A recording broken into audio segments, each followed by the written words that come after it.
I'm ChosenArchitect, and this is All the Mods 9, and today I show you the true power of creative items. Oh boy. Now, so far throughout our journey in All the Mods 9, we have created ourselves some creative power, utilizing the stars that you see behind me. And well, today we're going to be making some more of the magic-based creative items. Now let's first talk about Botania, and this one's kind of an interesting one because we should be able to make two creative items specifically from Botania, both of them being incredibly powerful, I should say. And that is to make the everlasting guilty pool and also make the creative mana tablet. Both of these things being kind of different in their own right, but also both incredibly powerful. Now we'll get into what makes them incredibly powerful in just a moment, but let's first get them made. Now these things are honestly pretty easy to make. They just require a little bit of living rock and all of the prior stuff and just any rune. I thought we were going to need the Mythic Botany runes. That would have been really cool because the Mythic Botany does some really advanced things later on, but it does appear that we can just use any old rune. So there we go. We have those runes set in place and then just utilizing these runes as well, which you do get runes whenever you take on the bosses from Botania, aka the Gaia Guardian.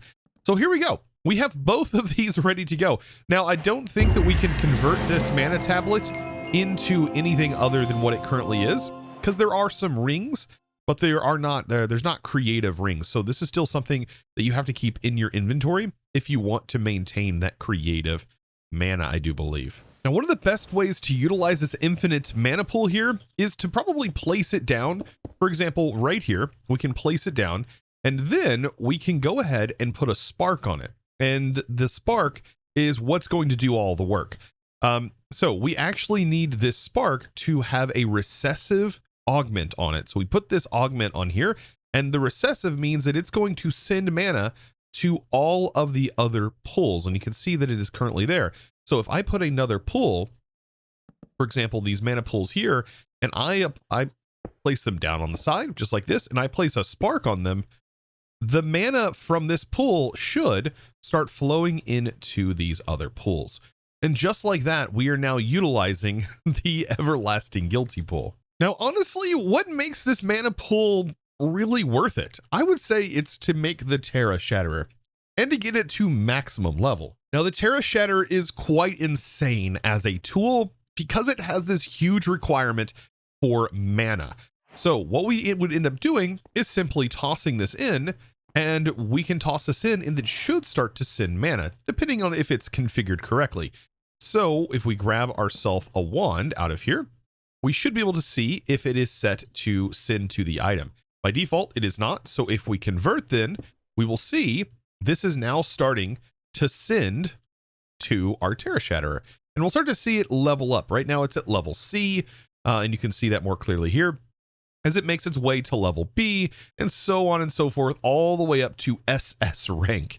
And then once it's at SS rank, well, this thing can break a huge AoE, and we can also extend it even further with some other cool perks. So after it's been in here for a little while, you can see it is now at A rank and still going up to S. It takes quite a bit of time, honestly, to do this. Now, honestly, getting this thing all the way up to SS tier, even with a creative mana pool, it is going to take a very long time. We only now have it up to SS. I have used my time in the bottle at max 256 times, like 3 or 4 times now, and it feels like it's barely budging. It will eventually get there, but let me kind of explain how this works. So with it at its current rate, at an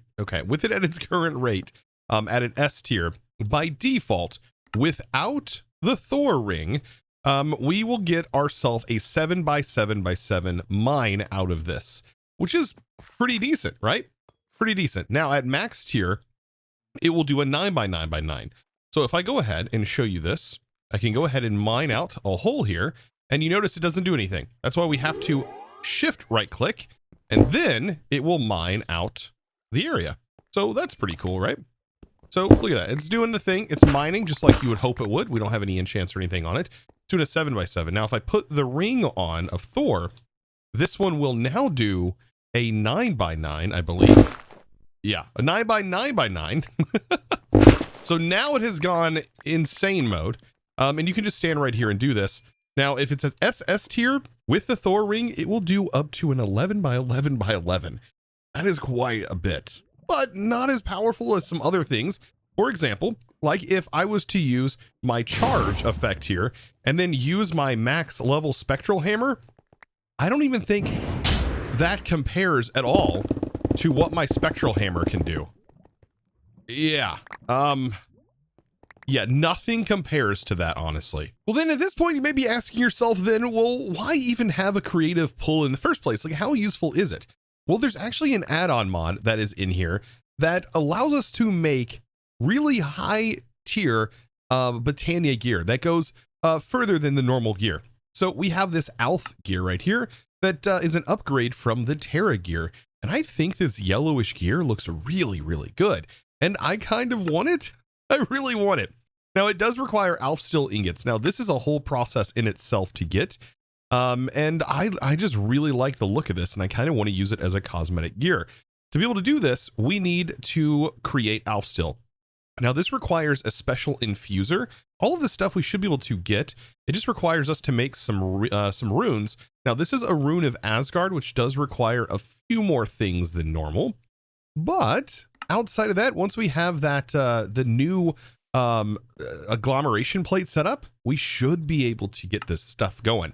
Now, to make this the smithing template, this requires us to kill witches, I believe, with an elemental ingot, which is a whole thing in itself. Let me first show you what the Terra steel gear looks like. I mean, this stuff is fantastic looking on its own, but to be able to turn it into this yellow color, oof. I'm all about cosmetics. I really, really love this stuff. I mean, we have our cosmetic slot here, and right now I'm wearing like a hazmat suit, and like every other episode, I've been just sort of changing my outfit. Just, I don't know if you've noticed, but I really have. And it's something that I've really enjoyed doing. Who knew I was into the fashion side of things? So just quickly need to make myself a rune. And there we go. We now have ourselves a rune of Asgard. Now, this mana infuser is really cool. All we got to do is replace what we currently have set up here. And we set it up almost the exact same way, just using different materials. We need shimmer rock. This, by the way, comes from living rock with bifrost blocks. Bifrost blocks come from the rod of bifrost. Mixed with Alpha Glass. Alpha Glass comes from a portal, and Mana Glass comes from the Mana Pool. So yeah, there's a little bit of stuff, just a few steps needed to get this material, but it is a really cool looking material that does rotate through the colors. And there we go. Now we have this set up, and boop, we now have our Mana Infuser. And just like everything else, we should be able to use a spark, and we can put the spark right on top. And now we have a new Mana Infuser. So let's go ahead and make the new material, Alf Steel. This stuff is some pretty powerful stuff, and we'll see right there, it is bright and shiny. Ooh, I like that. And it's pulling all of that mana from that creative mana pool, and should get this all crafted up for us. I don't think there's a way to make this outside of this. No, I thought maybe there was an essence. Nope, nope, nope, doesn't seem like it. So once we have this done, we have to go figure out how we're going to get our template, and I really want to get this done. I mean, honestly, for Botania, this is something that I really enjoy. There are a lot of utilities in Botania, but at this point in our playthrough, none of these utilities are being utilized all that much, other than conversions. I can convert blocks with Botania. I can duplicate some things with Botania. However, the things that we can duplicate are not that important at this point. I think right now, is it getting ready to craft? Oh, I think it's about to do it. And, oh, why is it teasing me like that? Wow, that uses a lot of mana, it seems like. Holy smokes. I don't know if this process can be sped up. It doesn't seem like accelerating that does really anything. You can't really accelerate the sparks either. Okay, so are we crafting now? Are we doing the thing? Oh, there it goes. Perfect. There we go. We got our first Alf Steel ingot. Now we're going to have to do this a couple of times. And that's going to be something that, yeah, I'll probably be doing here in just a moment.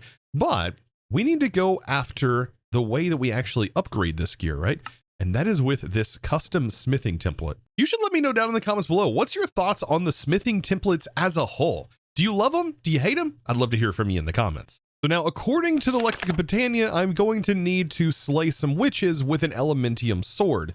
It does appear. And so we have our Elementium sword. Actually got this sword from taking on the Gaia Guardians. So that was not too bad. And then we do have our llama spawners, which we got as a reward for this late game. And so I'm going to convert that into a witch spawner. And then I just need to give it a redstone signal to spawn a couple of witches. And well, I turned that off for sure. And these have no AI, so they're not actually going to hurt me because of the no AI tag that these things have on them.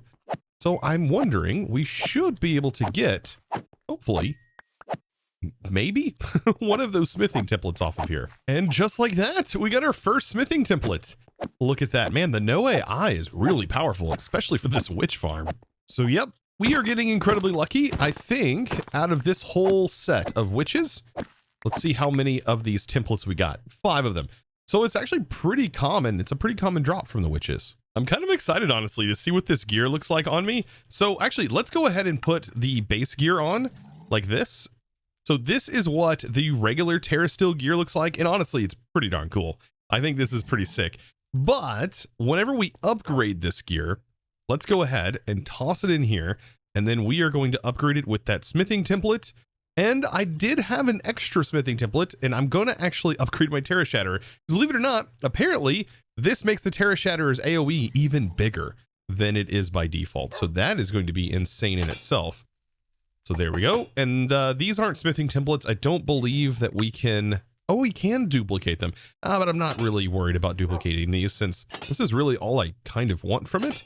But there we go. Now we have the Terra Shatterer.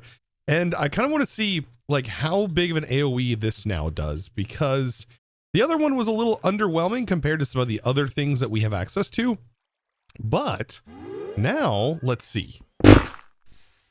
Okay, I mean, it doesn't appear like that much bigger. 1, 2, 3, 4, 5, 6, 7, 8, 9. It's still doing a 9 by 9, it appears. And that's okay. I mean, honestly, it's just a cool little cosmetic thing. I'm honestly more hyped about the armor than I am anything. Look how cool that is. Oh, that is just sick. Now for the headpiece, we can decorate it even more by adding these like little wills that we see right here. There's a bunch of them you can actually get from the Botania boss. And whenever we were fighting them, we ended up getting these, and you combine them with your helmet. This one, for example, critical hits pierce through armor. If I was using this armor, we would actually receive those effects, but without it, it kind of puts this like thing on my forehead, and I really, really like this. However, I wish it would turn yellow with this armor. I mean, but the green, it honestly kind of fits with the side and borders and everything. Now, something else to note about this Mythic Botania, it also, I believe, adds a way to go into the Alpine dimension. And I'm pretty sure that I have done this in a prior mod pack where I did go through the process of going into that dimension. Now with this gear, you can definitely get to it without actually having creative stuff, but it does make it a lot easier to obtain this really cool looking gear if you do have access to that creative pool. And then, well, I'm also just going to continue to leave my tool in here until that hopefully goes up to SS rank, which is another great use for this everlasting pool. It's just something, I guess, kind of bragging rights at that point. Now it's time to get into some more creative items, and we've barely touched the surface as there is a very, very powerful thing that we can get access to and be able to make multiple of, and that is going to be our creative Ars book and creative source. The creative source being insanely easy to obtain right here, at least after you have your star, and then the creative spell book also very, very easy to obtain. You're going to need the base level spell book, and then we're going to need to upgrade it. And I think I already have almost the base tier spell book. If we go ahead and grab our spell book we have here, I think we're missing everything but a wild and kill, so we should probably do that real quick. Now this should go by pretty darn fast. We're going to hit it with the summon wild, and then I'm just going to click these 3 items in like so.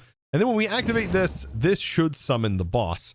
And we've already done 18 of these at one time. So one of these is not going to be hard at all. Look at this. We're already in our next phase. And we don't even have like a maxed out sword. This is ridiculous. Oh my goodness. Yep. And there it goes. So perfect. We now have the thing that we need to upgrade our spellbook. So let's go ahead and grab the spellbook and toss that in. And now we have the upgraded spellbook, and then we need to use it to make the creative version. Now it does look like we are missing some Eyes of Ender, so let's grab a few of those. And there we go. This should be a creative spellbook. And inside of the spellbook, we should have access to all of the spells, I believe. Yeah, all of the spells are just automatically unlocked, meaning you don't have to go through and unlock every single one of them. Oh, that is so nice. Now, the one thing this creative spellbook doesn't do is give you unlimited source. Like, you still have a limited amount of source on your person, so that you can make crazy spells, but you are still just kind of limited. The main thing this book does is it lets you use the high tier spells. It is a max tier book, but also has all of them unlocked. Now, having access to that creative source jar means that we not only have portable spells that can be infinite, but also we can make spells that extend past what we can actually do.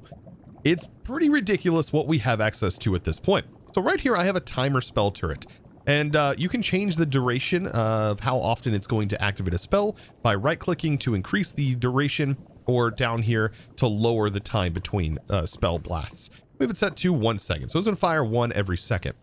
What we can do is we can build ourselves a spell that is actually more powerful than we are. And let's go ahead and do that. So burst is a really easy way to get this down. So we're going to hit a burst, and we need to put sensitive for it to target a block. And then we'll do an AoE, and then that should make a pretty nice burst. And then we'll do an explosion, right? And so we can hit an explosion on here. That is going to cap it out. When it turns red, it is now capped out. Then we can hit this with some AoE. So this is a really insane explosion spell, and I can't currently cast it. It says not enough, but we can inscribe it. So I have a parchment. I can shift right click, and now it is inscribed onto this parchment. So let's go ahead and put the parchment on our spell turret. And now it says fire burst sensitive AoE explosion, AoE 5 times. And it's probably going to be pretty ridiculous to see. This is something we wouldn't normally be able to do, but because we have our self source and we have infinite amounts of it, this should just trigger constantly. Place it down, and things are about to get crazy very fast. And this is just going to keep triggering over and over and over again. And it's just unreal the amount of damage you can do with something like this. So I just wanted to show this. It's just ridiculous what is going on right now. I am getting blasted as well, it looks like. Holy smokes, the area. I mean, it's so much so that it just annihilated itself, right? It's gone. It's gone. Like, we have the ability to make more of them. But just to put that in perspective, this thing is ridiculously powerful. Now, another interesting thing that I want to do, and this doesn't, I mean, you can do this even without the creative source, but I want to go ahead and fully get the daytime up and rolling, like fully automated. And I already have one part of this done, and that's the blazing archwood kind of automated in a botany pot. But I don't have the sunflowers. Even though I could automate these in a botany pot, I want to try and automate them with the Rs. I think this would be kind of fun. And also would be a cool use of these new spells and how we can actually utilize turrets for a lot of different things.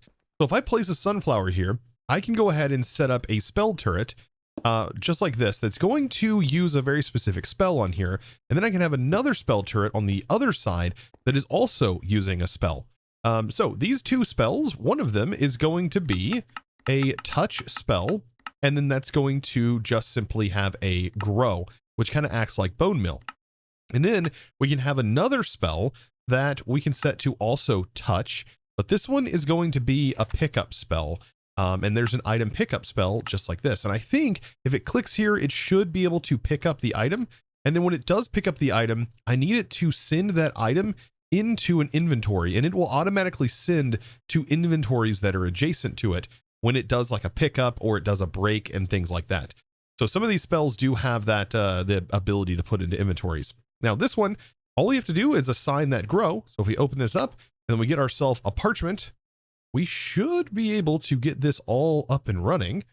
No problem. Just basically applying those two different spells to this. So this one is selected. This is touch item pickup. We can go ahead and assign that one. So that spell is assigned. And then if we go to this slot and we use the grow on here, there we go. We now have a grow, or at least we should.